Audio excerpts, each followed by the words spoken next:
Tanpa harus berlama-lama lagi ya, hari ini kita akan melaksanakan siaran pers atau press conference tentang pameran Nusawastra Silang Budaya dengan tema Rangkaian Bunga dan Budaya pada Wastra Nusantara. Nah, kali ini saya akan panggil terlebih dahulu beberapa narasumber atau beberapa orang yang terlibat atau yang ikut langsung pada pameran ini selaku penyelenggara dan selaku kolektor, baik itu yang punya tempat atau lokasi pamerannya. Yang pertama akan saya panggil yaitu yang terhormat Ibu Koerina Ginting. Ya, silahkan maju ke depan.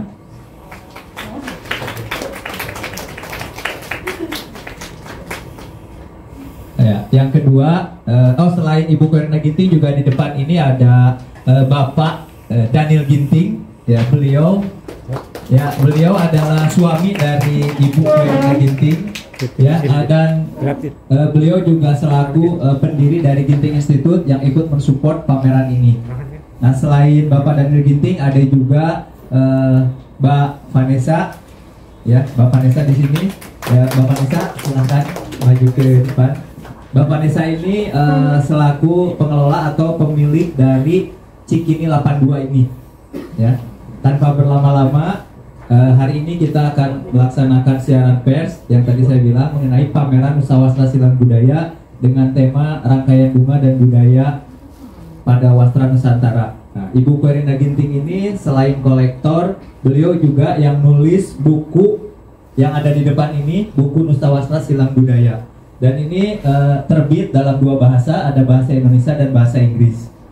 Ya, untuk lebih lanjutnya saya langsung aja ya, biar Ibu Korin yang menjelaskan sekilas baik itu mengenai bukunya atau kiprahnya, dedikasinya selaku kolektor kain, ataupun mengenai pameran-pameran Nusawastra Silang Budaya selama ini. Dan ini tuh merupakan pameran yang ke-10 ya, pameran dari ke-10. Jadi nanti akan menjelaskan udah berapa tahun pameran ini berjalan. Untuk itu waktu dan tempatnya silakan Ibu. Terima kasih. Selamat siang Bapak Ibu sekalian. Terima kasih juga mau hadir siang hari ini ke Cikini 82.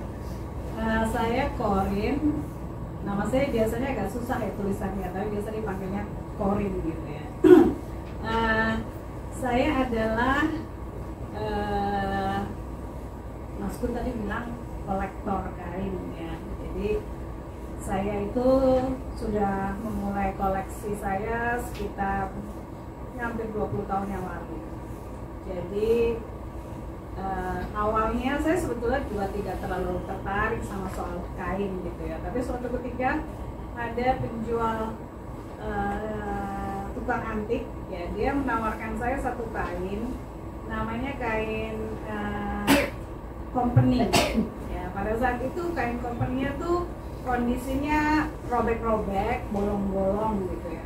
Nah, waktu itu saya pikir untuk apa gitu ya, saya beli kain jelek seperti itu kok dibeli gitu ya. Tapi tukang antik itu bilang ini layak dikoreksi katanya, karena ini kain company sudah dari 1800 akhir katanya gitu. Waktu itu saya ingat juga ada ibu mertua saya yang orang Karo gitu. Misalnya orang Batak kan kalau ngomong suka terus terang gitu ya. Untungnya tukang antik saya juga orang Palembang, jadi dia nggak kalah gertak. Jadi waktu itu ibu mertua saya bilang gini, ngapain kau jual kain busuk gitu sama menantuku gitu kan. Dia bilang kain busuk kau jual gitu. Tapi siapa namanya tukang antik itu yang orang Palembang bilang, enggak ini kain bagus ini yang bisa disimpan gitu. Nah akhirnya karena harganya tidak terlalu mahal, saya belilah gitu ya. Saya beli terus dari situ saya mulai belajar sebetulnya kenapa sih dia bilang kain ini bisa disimpan gitu, dikoleksi. Nah, mulailah saya beli buku tentang tekstil Indonesia gitu. Terus saya mulai ke museum, kalau saya jalan-jalan keluar juga saya lihat kalau ada tekstilnya saya juga lihat. Akhirnya dari situ saya mulai tertarik sama kain ini. Saya mulai bongkar-bongkar isi lemari mertua saya gitu ya, kan pasti ada kain-kain dia. Nah, isi lemari itu saya juga gitu, saya pilih-pilih mana yang kira-kira cocok gitu, yang antik.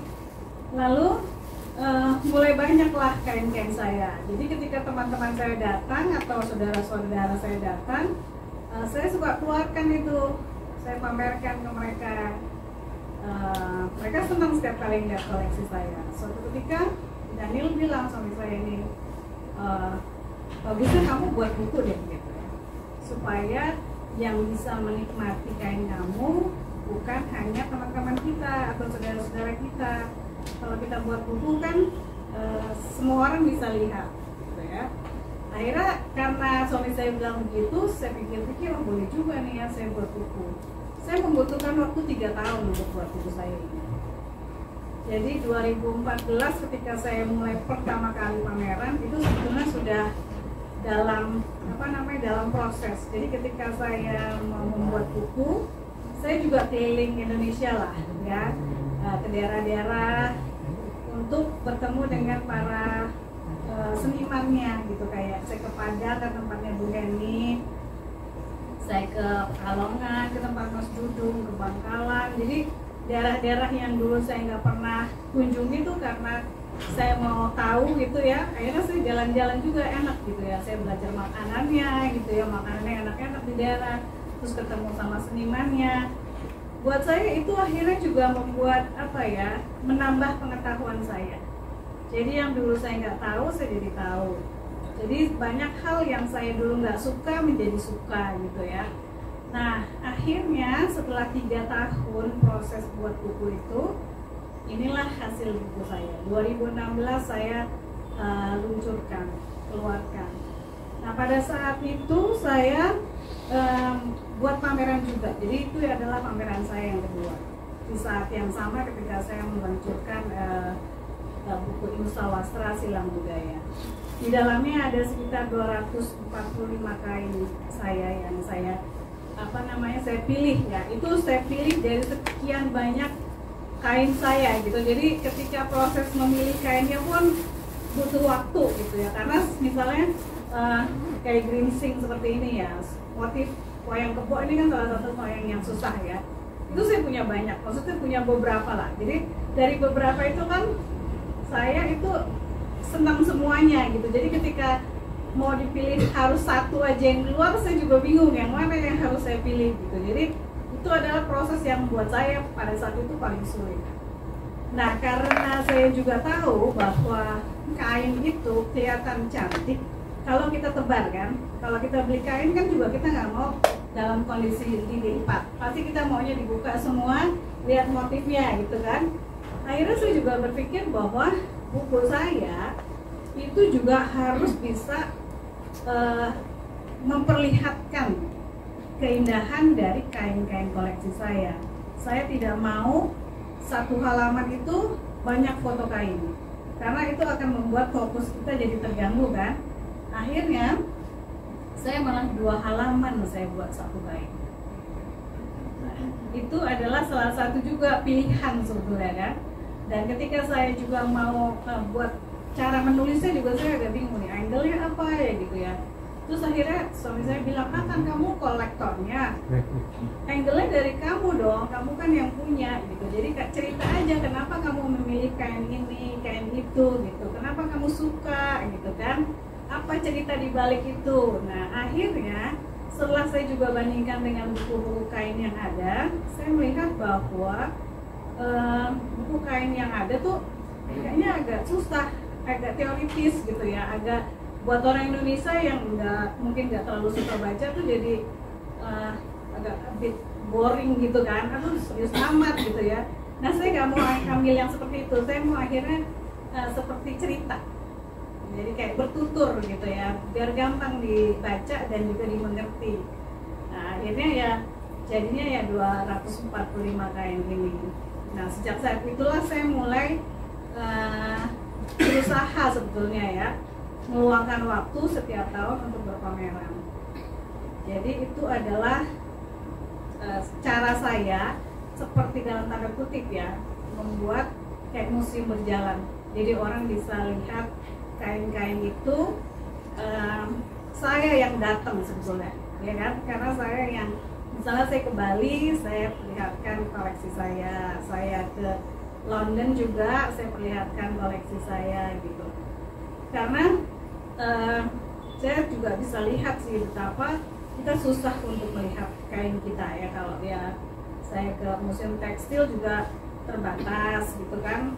Mungkin di Indonesia nggak banyak museum yang memperlihatkan kain Indonesia, padahal kain Indonesia luar biasa kan banyaknya, tapi mungkin kita hanya punya akses di museum tekstil aja ya, nggak ada yang lain lagi gitu kan. Nah akhirnya ini adalah salah satu cara saya supaya orang juga bisa melihat betapa luar biasanya wastra Indonesia. Dan saya juga supaya saya juga bisa sharing gitu kan, maksudnya sharing passion saya gitu. Saya senang sekali dengan kain. Saya ingin supaya kesenangan saya, kecintaan saya, pengetahuan saya itu nggak berhenti di saya, tapi saya bisa sharingkan ke banyak orang, menularkannya ke banyak orang.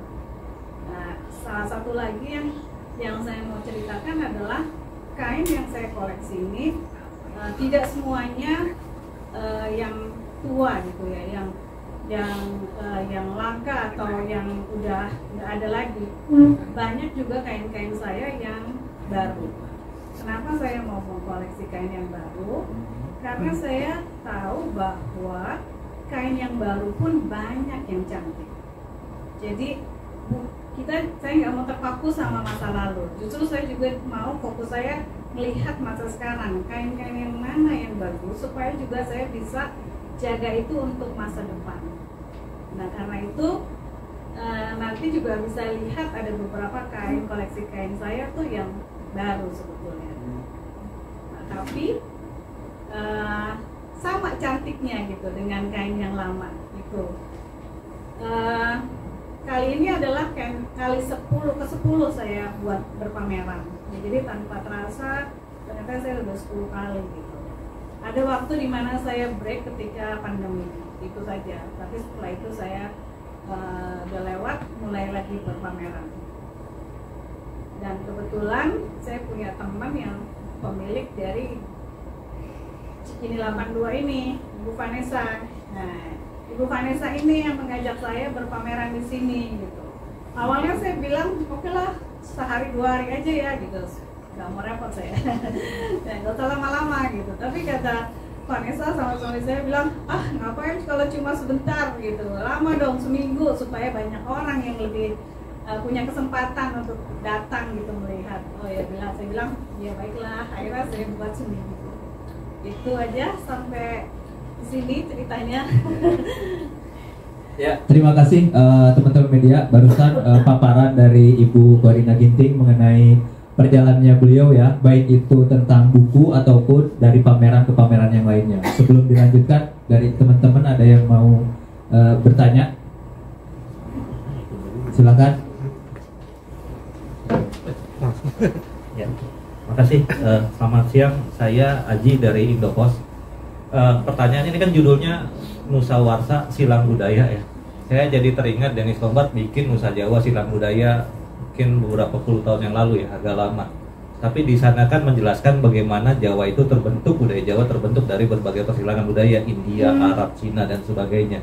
Dan pendekatannya adalah geologi budaya.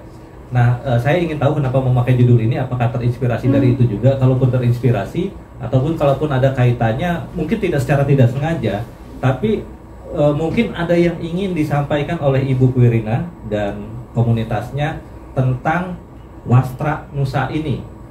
Dan terutama kaitannya mungkin bisa dijelaskan dengan strategi kebudayaan kita ke depan. Mudah-mudahan semoga Menteri Kebudayaan kita juga bisa mendengar apa yang terjadi hari ini. Itu aja sih Bu. Oh, satu lagi, yang 10 pameran itu selama ini kalau boleh diceritakan sudah di mana saja dan next akan kemana saja, apakah juga termasuk ke luar negeri? Terima kasih.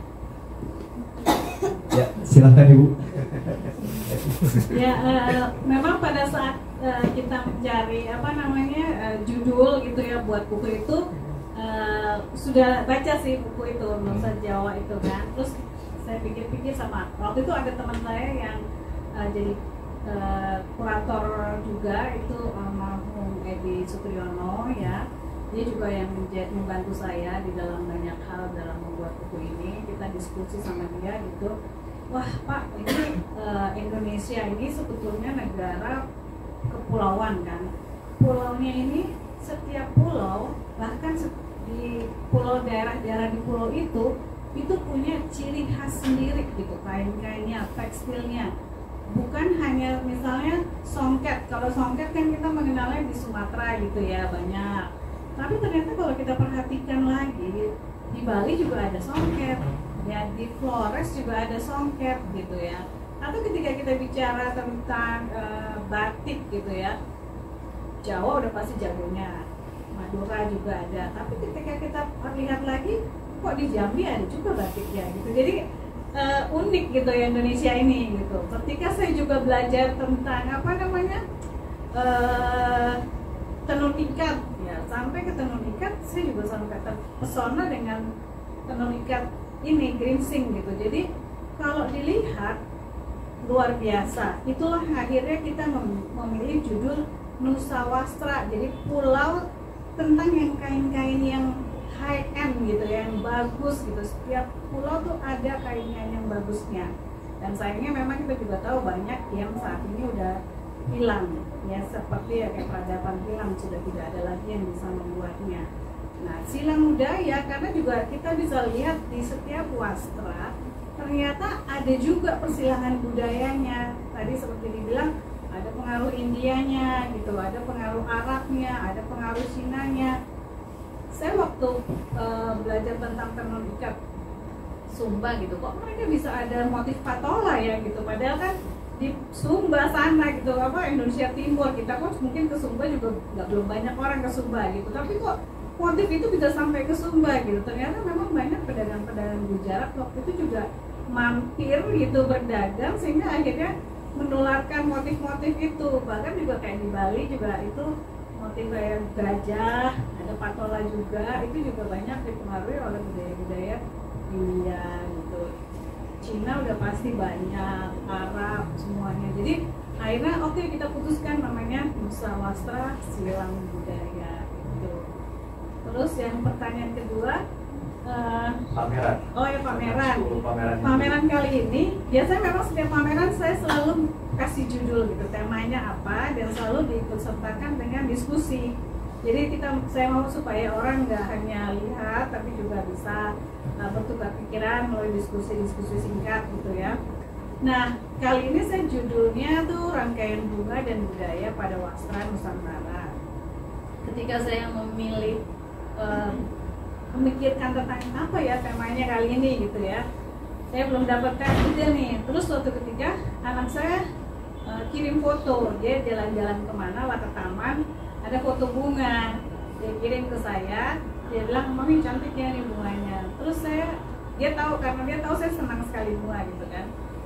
Oh iya cantik. Tiba-tiba saya bilang ini bisa jadi tema ini saya nih, pameran saya gitu. Apa ya kira-kira? Oh, bunga-bunga yang di koleksi kain saya itu kan banyak kayak buketan gitu, rangkaian bunga. Oh bagus juga nih rangkaian bunga gitu. Tapi supaya agak seru, ada budaya juga, akhirnya jadi rangkaian budaya yang bertemu dalam satu wastra Nusantara itu.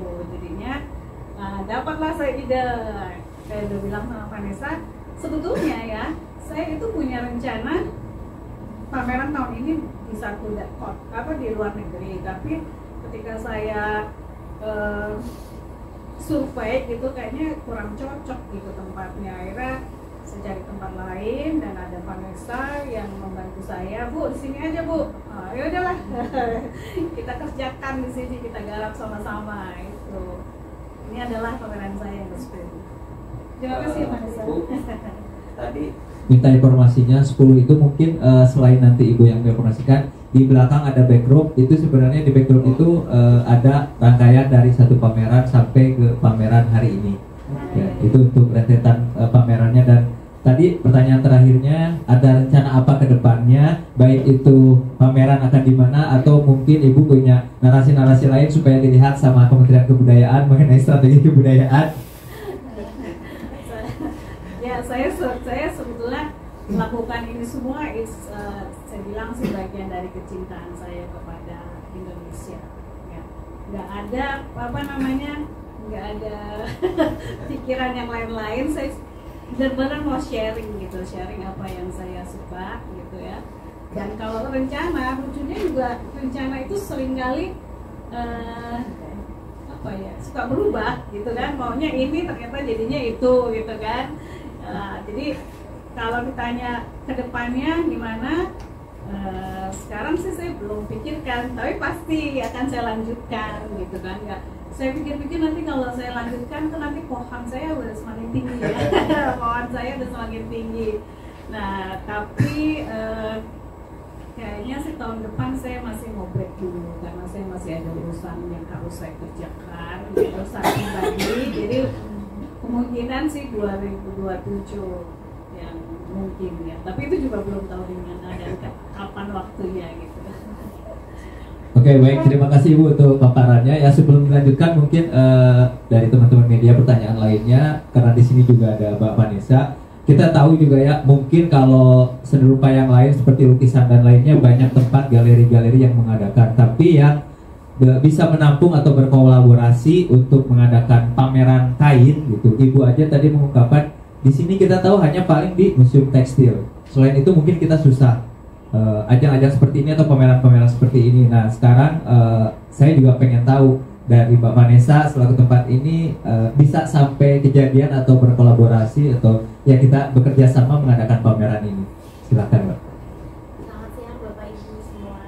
Terima kasih atas waktu dan kesempatannya. Mungkin kalau pertanyaannya bagaimana pertama kali sampai akhirnya nih bisa terselenggara acara pameran sih sebenarnya berawal dari pertemanan. Mati ya? Ya. Harus volume. Enggak. Di sini. Oke, ulang. Pertamanya sebenarnya karena memang saya, Ibu Korin dan Pak Daniel teman dekat yang cukup lama, bertahun-tahun, dan dari pertemanan yang dekat itu saya jadi mengetahui bahwa beliau-beliau ini sangat cinta terhadap apa ya, wastra Indonesia. Dari beliau juga saya tahu akhirnya mengetahui bahwa kain Indonesia itu nggak hanya batik ya, macam-macam, dan dibalik semua jenis-jenis itu ada motif, ada ceritanya masing-masing. Dan yang membuat saya terkagum-kagum mungkin ya, nggak hanya koleksi tapi keinginan Bu Korin untuk tadi sharing wawasan, pengetahuannya, dan memperlihatkan koleksi-koleksi, terutama tujuannya memperlihatkan betapa kayanya budaya Indonesia ke masyarakat yang lebih luas, bahkan sebenarnya ke masyarakat Indonesia di luar negeri juga dengan terselenggaranya pameran di London pada waktu itu. Nah kebetulan ketika Bu Korin pameran di London, saya waktu itu tinggal di sana, jadi memang berkesempatan membantu pamerannya juga. Dan dari situ terus mengagumi ya, koleksinya bertambah, setiap kali datang ada lagi ditunjukin yang baru gitu. Jadi kayak wah luar biasa sekali. Nah ketika akhirnya mungkin 2 tahun yang lalu saya mulai mengelola Cikini 82, dan akhirnya tempatnya jadi seperti yang teman-teman bisa lihat. Dari awal tuh memang terus terang mungkin saya belum pernah bilang kayaknya nih kalau Bu Korin memamerkan koleksinya di sini tuh cocok banget antara tempat terus koleksi gitu ya, sejarah gitu. Kemudian kalau ditelaah lebih lanjut, sebenarnya visi kami di Cikini 82 kan juga ingin, salah satunya ingin melestarikan apa ya, sejarah ya, peninggalan dari zaman dulu. Rumah ini berkontribusi terhadap kemerdekaan Indonesia, menjadi tempat saksi sejarah lah ya, perumusan kemerdekaan dan sebagainya di masa-masa awal kemerdekaan. Jadi ada kesamaan misi untuk apa tuh, melestarikan, mempromosikan sejarah dan juga budaya. Dan memang dari awal itu Bu, mungkin aku baru bilang sekarang, dari awal temannya belum rapi, tapi kelihatan ini kalau Ibu pameran di sini bagus ya gitu, bagus banget. Jadi dari belum selesai renovasi, kayaknya saya udah sempat bilang ya sama Ibu, nanti mampir, kayaknya bagus kalau pameran gitu. Apalagi di main house itu sebenarnya kalau kain-kain Sumba ini misalnya displaynya, mungkin nanti kita bisa bikin dengan tema tertentu, itu displaynya bisa bagus, cocok dengan yang di main hall gitu. Jadi awalnya itu sih kagum dengan kecintaan beliau terhadap wastra, kemudian sama-sama ada keinginan untuk bisa mempromosikan budaya Indonesia ke skop yang lebih luas gitu. Kemudian kesamaan visi dengan Cikini 82 ingin melestarikan sejarah dan budaya. Sebenarnya itu. Oke, terima kasih banyak. Teman-teman media, ada yang mau bertanya lagi? Oke.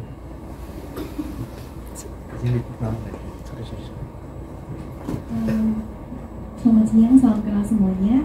Kebetulan saya bukan dari media, tapi dari Novetel Cikini. Ya, tertarik datang ke sini. Aku mau tanya Bu,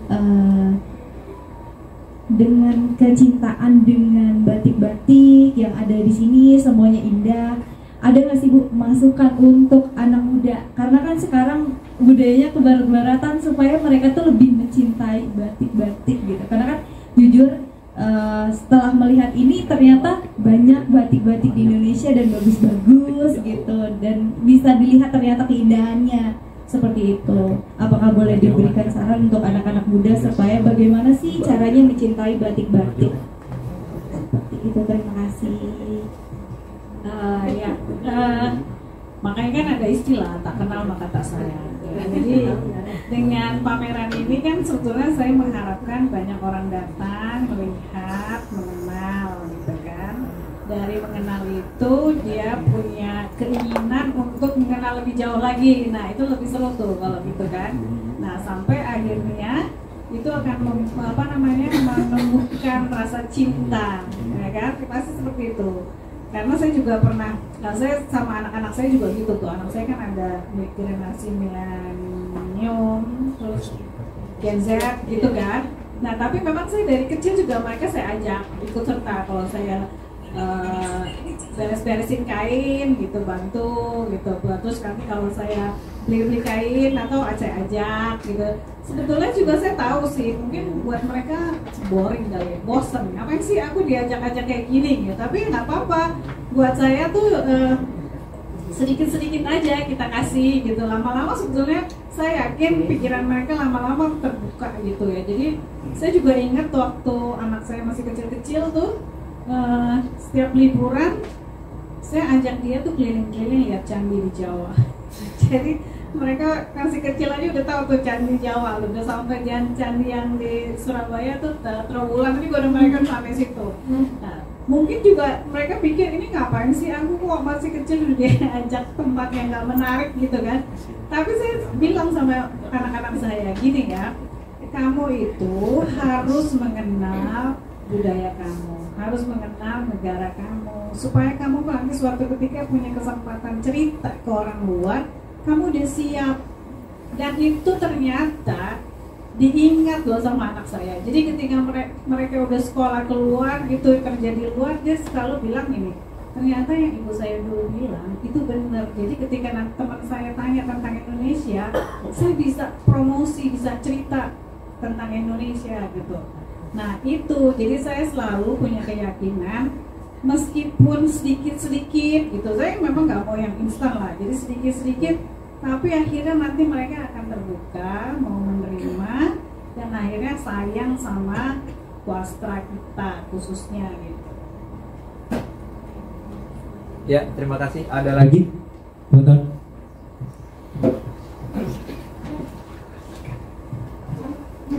Baik, selamat. Yes.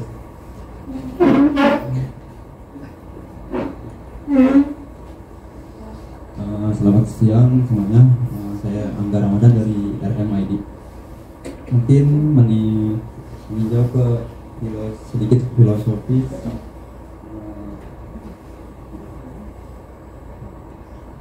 terkait di sini tuh motif flora itu sangat sebagai fokus utama pameran kali ini. Apakah makna simbolis motif bunga dalam berbagai tradisi di Nusantara? Mungkin saya ulangi sekali lagi. Motif flora disebut sebagai fokus utama pameran kali ini. Apa makna simbolik motif bunga dalam berbagai pameran di tradisi tekstil Nusantara? Ya, bagaimana Ibu kedengaran? Ya, beneran. Dalam beberapa bacaan saya gitu ya, bukan hanya soal motif bunga di kain batik, bahkan motif-motif bunga di kain songket di Manggarai, Flores itu ada juga motif songket yang motifnya bunga-bunga kecil gitu ya. Saya tahu pasti bahwa bunga itu selalu menjadi simbol keindahan, kecantikan. Jadi sebagai perempuan ya saya tidak jauh dong dari simbol keindahan, kecantikan. Nah, akhirnya jatuhlah pilihan bunga ini ke dalam tema saya. Itu. Ya, cukup terjawab. Ya, teman-teman yang lain ada lagi? Silakan. Yang di depan ada lagi? Oh.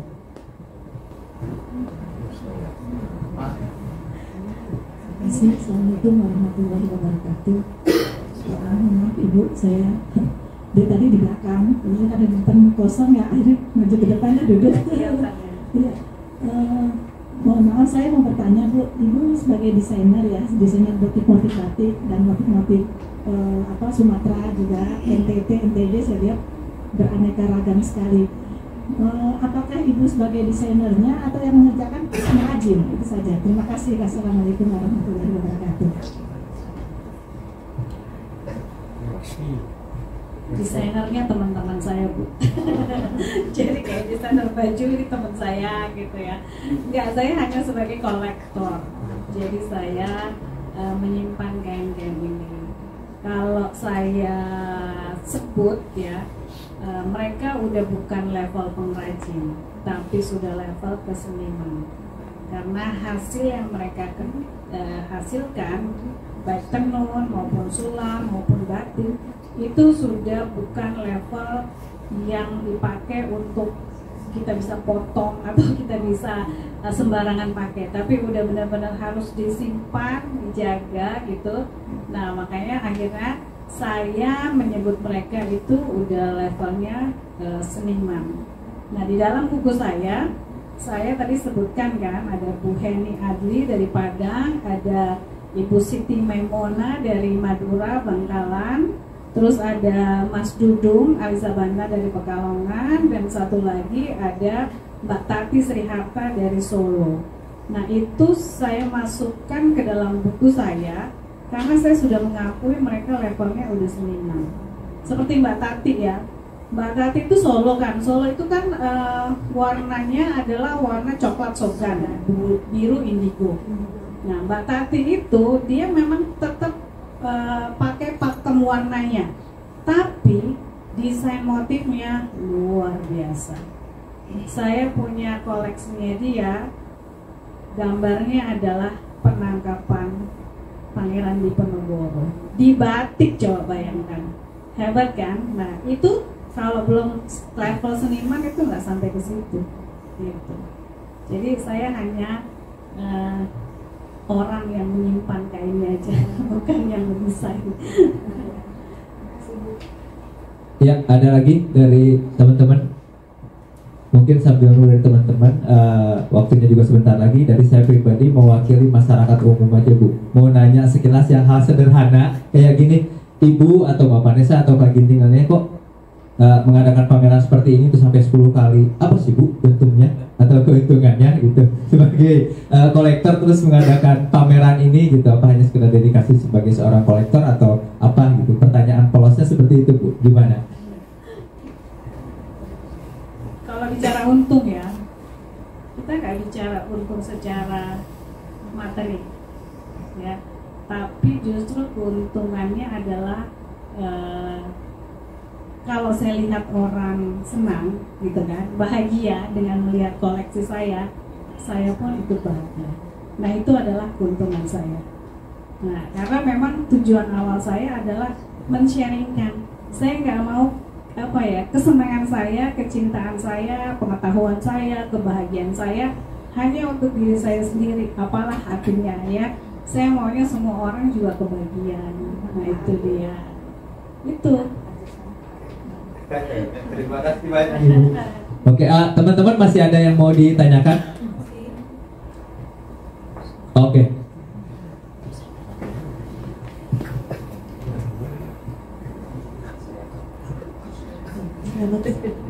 Selamat siang Ibu. Perkenalkan nama saya Tasya dari media.com. Saya mau bertanya, apakah pemeran wasra dapat meningkatkan apresiasi masyarakat terhadap kain tradisional daerah? Kedengaran Ibu?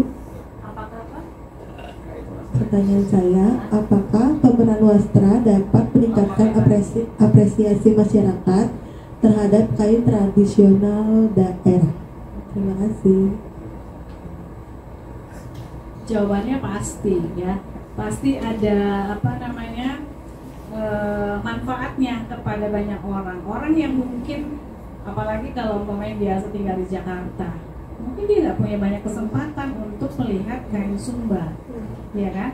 Atau mungkin dia nggak punya kesempatan juga melihat kain geringsing, karena geringsing ini hanya bisa dihasilkan di satu desa adat, yaitu Tenganan di Bali. Jadi hanya satu desa itu aja yang menghasilkan geringsing. Ada di daerah Karangasem gitu ya. Jadi kalau saya pamerkan sekarang, orang yang dulu mungkin nggak pernah tahu tentang geringsing atau nggak pernah lihat tentang geringsing, akhirnya mereka bisa lihat, mereka bisa tahu betapa uniknya kain geringsing ini gitu. Nah, ini adalah kain adat yang hanya dipakai ketika mereka melakukan upacara adat. Jadi mereka benar-benar menenunnya ini untuk mereka pakai, bukan untuk dijual. Jadi udah pasti susah keluar gitu kan, maksudnya keluar dari daerah desa adatnya itu. Dan kain ini mesin tenunnya juga kecil, jadi bisa dilihat ukurannya kecil-kecil memang karena dia kain tenunnya kecil. Jadi kalau dia mau pakai sebagai sarung, dia harus gabung dua motif yang sama. Nah itu, jadi saya selalu meyakini apa yang saya kerjakan sedikit banyak gitu ya. Ya saya juga nggak mau terlalu muluk gitu, pasti akan memberi pengaruh kepada banyak orang. Gitu. Ya, terima kasih. Ada lagi teman-teman? Cukup? Ada lagi? Mungkin untuk terakhir.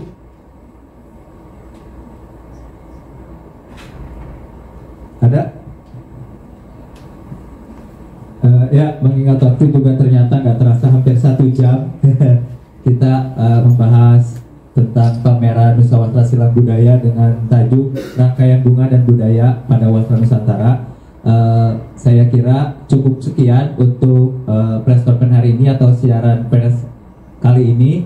Setelah ini teman-teman media bisa tur ke ruangan pameran. Bagi yang belum, biar sekalian, setelah tur ruangan pameran di pendopo ada coffee break atau ada makanan ringan dan air yang bisa dinikmati oleh teman-teman media. Mungkin dari saya mewakili Nusa Wasra Silang Budaya sekali lagi mengucapkan terima kasih untuk kedatangannya ya. Mohon dipublish sebanyak-banyaknya juga, karena efeknya tadi yang seperti Ibu bilang atau teman-teman sendiri bilang, supaya nggak hanya generasi kita aja yang tahu atau generasi Z, Gen Z dan lainnya juga bisa menikmati. Nah, kebetulan masih ada 2 hari lagi pamerannya. Kalau dari teman-teman langsung rilis pada malam ini, ya membantu masyarakat di luar sana yang membaca bisa hadir ke sini besok dan lusa. Dan sekali lagi terima kasih. Setelah ini selamat menikmati pamerannya dan hidangan yang ada. Ya, terima kasih. Selamat sore. Assalamualaikum warahmatullahi wabarakatuh. Baik, kalau teman-teman yang belum kebagian siap.